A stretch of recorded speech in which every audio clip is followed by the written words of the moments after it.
Hi, my name is Eddie Bailey, and this video is, hopefully with this video I'll be able to clear up maybe some questions that my lesson might have raised. In my lesson I mentioned that white females make up about 83% of the teaching workforce, and how can they teach a black male?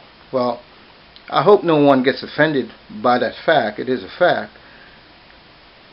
Because I believe that white females have an advantage over their black peers, black females. They certainly have an advantage over black males and over white males in terms of, I don't want to say respect, but in terms of some currency that they can spend in the classroom. Let me explain.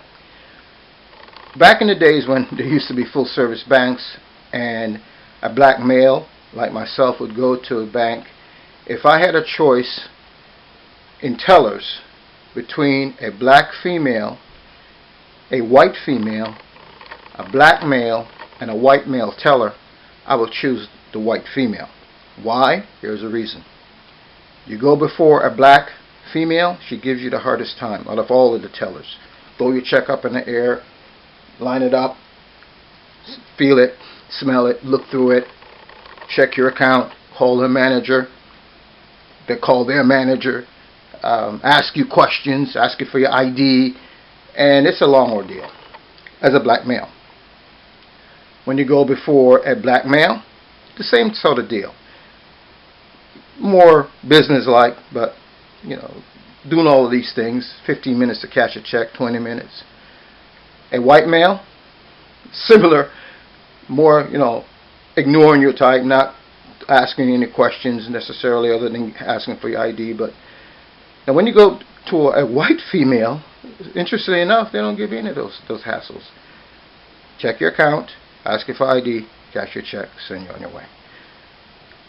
It's the same in the classroom. A black male is not threatened by a white female.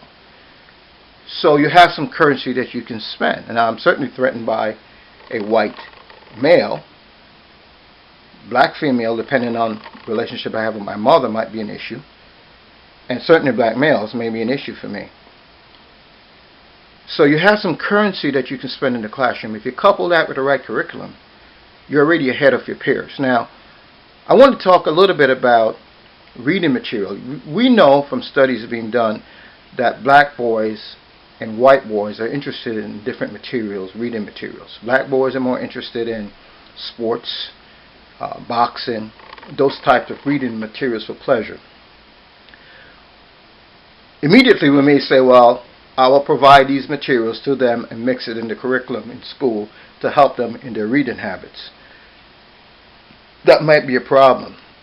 When I check the Lexile and DRA levels for those types of books, they're a lot lower than the Lexile levels and DRA levels for the books that, say, white boys would be interested in.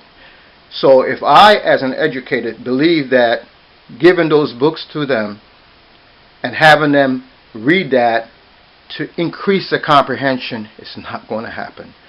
So we have to develop curriculums that have those things in there, that have the right Lexile and DRA levels that will increase their comprehension.